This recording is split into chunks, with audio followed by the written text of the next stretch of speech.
Artemisia was a brilliant painter and a modern woman in the 17th century Italy. She is known for her realism, her use of the treatment of light and shade in her drawings, and perhaps most of all for placing women and their stories at the center of her images. Most likely, her own tragic story played a huge part. When she was 18 years old, she was raped by her tutor. Her father pressed charges, and this rape trial is recorded in a 300 pages long document.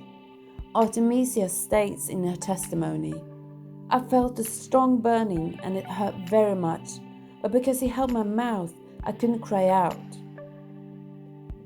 Artemisia was even tortured with thumb screws with the intention of verifying her testimony.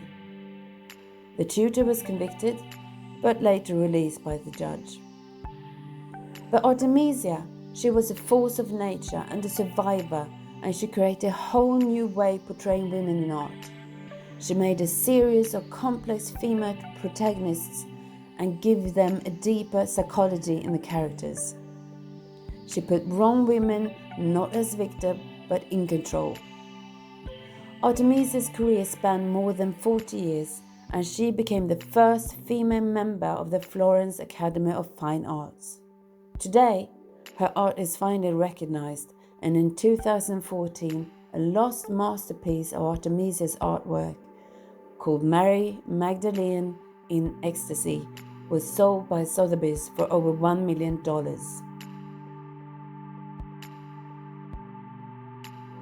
Do you know any other female painters you want us to cover?